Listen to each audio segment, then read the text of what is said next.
जाहिर तौर पर एक तरफ बड़ी तादाद में प्रवासी मजदूर बिहार पहुंच रहे हैं तो दूसरी तरफ उनके लिए व्यवस्था भी सरकार के लिए बड़ी चुनौती है। आपको बता दें कि इसी साल बिहार में विधानसभा चुनाव भी होने जा रहा है, लिहाजा मौजूदा सरकार के सामने चुनौतियां कई हैं।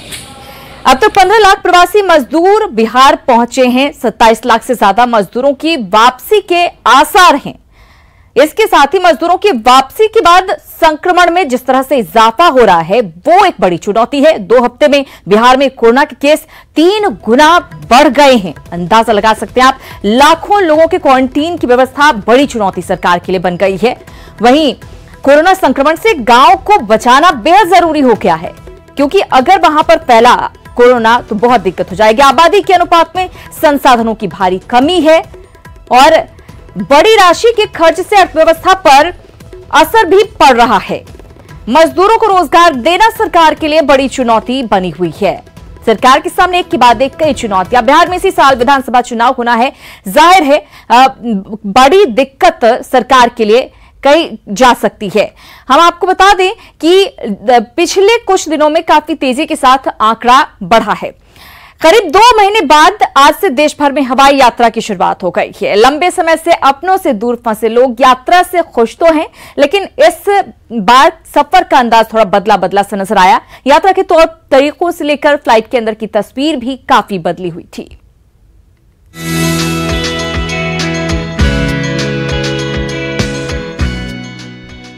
सोमवार सप्ताह का पहला दिन और देश भर के एयरपोर्ट के लिए बेहद खास, क्योंकि कोरोना बंदी के 62 दिन बाद घरेलू उड़ान सेवा जो शुरू हुई, देश की राजधानी दिल्ली हो या फिर बिहार झारखंड, हर जगह की तस्वीर खास थी।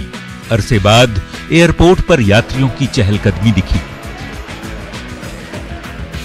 तो विमान के अंदर की तस्वीर भी काफी अलग। कल तक जो एयर होस्टेस यूनिफॉर्म में नजर आती थी, वो आज पीपीई किट में विमान के अंदर यात्रियों का स्वागत कर रही थी। मुसाफिर भी संक्रमण से बचाव के लिए शील्ड मास्क लगाए अपनी सीटों पर बैठे दिखे, क्योंकि ऐसी गाइडलाइन जारी की गई है जिसके तहत सभी यात्रियों की सुरक्षा जांच और स्कैनिंग के बाद उन्हें विमान में बिठाया गया। नए नियमों का पालन करते हुए यात्री अपनों तक पहुंचे तो नया तजुर्बा भी सुनाया।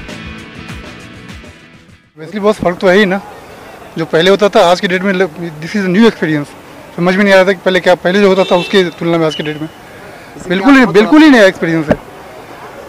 इसमें कैसे इसको मैं शब्दों में कैसे आपको मैं इसको एक्सप्लेन करूं। तो बहुत सारी चुनौतियां हैं, बट इन चुनौतियों को ध्यान में रखते हुए हमने अरेंजमेंट इस तरह से किया है कि पैसेंजर्स को कम से कम असुविधा हो।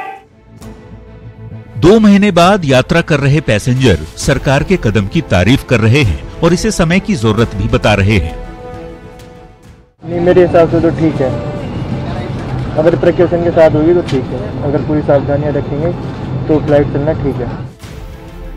वैसे हवाई यात्रा करने वाले लोगों के लिए जो गाइडलाइन जारी की गई है उसके मुताबिक तय समय से कम 2 घंटे पहले एयरपोर्ट पहुंचना जरूरी है। वेब चेक इन के बाद ही एंट्री मिलेगी। यात्रियों के लिए आरोग्य सेतु ऐप जरूरी होगा। हालांकि 14 साल से कम उम्र के बच्चों के लिए ऐप जरूरी नहीं है।